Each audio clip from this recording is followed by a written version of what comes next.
We're joined now by a very familiar figure here in Washington, former Mississippi Governor Haley Barbour, also a former head of the Republican National Committee. Governor Barbour, welcome back to the broadcast. What do you make of this book, Fire and Fury? I suspect a lot of it's not true or is exaggerated. Hadn't read it, don't intend to. But yeah, it just strikes me as President Trump's very unpopular in Washington. He's very unpopular with the liberal media elite, and that this story just kind of plays to those prejudices. And yet the president's reaction has been to go right at this book. You know about politics. Why would a president basically put at the center of the conversation his competency by responding in the way he has? Hasn't he added a bunch of days to this story? Well, I think if we look back through the year, the president is more likely to respond to things than most presidents have been. Yeah. And this is just another case of that. What's your sense of the way things are going to work out in the politics this year? In 2018, you got a lot of congressional elections. What's the landscape look like to you? Well, I think the biggest thing is the economy. We had very slow economic growth in the Obama administration. We averaged 2.1% a year of GDP growth, where since World War II, we've been averaging 3.1%. So think about in the heartland, if the economy had been growing half again faster. Mm-hmm. Well, now under Trump, we are above 3%. Obama never had a year where economic growth was 3%. If the economy grows and if people recognize not only the tax bill is going to put more money into the private economy and less money into the government, also what he has tried to do and is successfully doing in terms of regulatory reform, to again take costs off of business where they can spend more money on hiring people, giving raises, on investing. I think that's the big thing for Trump, but it's not only getting good results, it's getting credit for the good results.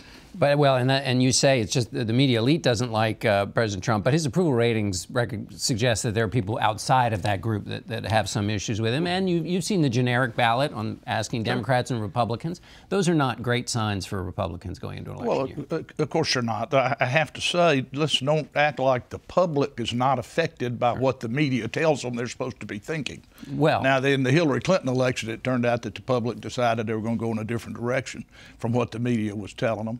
But Trump has to live with that. The Republicans have to live with that. He is not going to get all of a sudden popular with the liberal media elite. That isn't going to change. Should Republicans run with the president? They want him coming to their district? In midterm elections, Republicans, Democrats, whomever, every candidate ought to run for their state, whether they run for governor, for senator, for congressman, for their district, on their issues, their campaign against their opponent's campaign. And if I were the former Democratic National Chairman, I'd give them the same advice.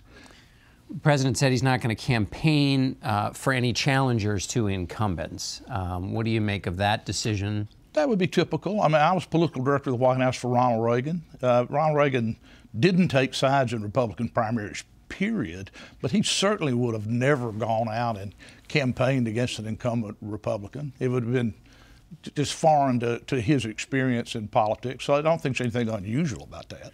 Let me ask you about that political director part. You've seen an inside of a White House. President Trump came to Washington. He was going to do things differently. And in this Michael Wolff book, let's leave that aside. It doesn't come out of nowhere. There's a context. This is a president who's doing things differently. Based on your experience in being inside politics, I mean, it goes too far to say that this is a White House that's just like every other one. I mean, there are some rough edges to it. And the question that I'm asking you is, given your experience, how are people to evaluate those rough edges? Well, first of all, a lot of what he's trying to do is hard. We just passed a tax reform bill, the biggest tax reform bill since 1986. It happened. I was political director of the White House in 1986. It took us more than 2 years. And we had Democrat support from the beginning. When President Reagan announced his tax reform package in the spring of 1985, the Democrat response was given by Daniel Rostenkowski, the chairman of Ways and Means, who said the Democrats are for tax reform too. And we want to work with the president. We don't agree on everything, but we want tax reform. Still took us to the end of '86. So that they got this done in 1 year, I think is remarkable. I had been saying, I don't believe you can get it done that fast. Let me ask you about putting together a bipartisan position on immigration. You've encouraged your party to, you've said we're not going to deport 12 million people and we shouldn't. Where is that issue with the Republican Party now, given that President Trump ran and is continuing to govern as somebody who's being very tough on undocumented immigrants? I think in the Obama administration, if they had tried, they could have passed, instead of putting DACA in effect by executive order, I think they could have passed some immigration reform, and it fell apart. Not because of people's bad intentions or anything, but you remember when all those children came up from Central America, and that made some people afraid of that issue at the time. But it fell apart because the Senate passed it, but then the House couldn't. Well, because of what happened, because you had this huge influx of children coming from Central America. But let me just say, DACA is the place that seems to be the easiest place to start. Let's don't forget, President Obama said repeatedly he didn't have the authority to do what he ultimately did. But most Americans realize somebody got brought here as a child, whether it was illegal or not. They didn't commit a crime. And these are people that are making a real contribution to our country.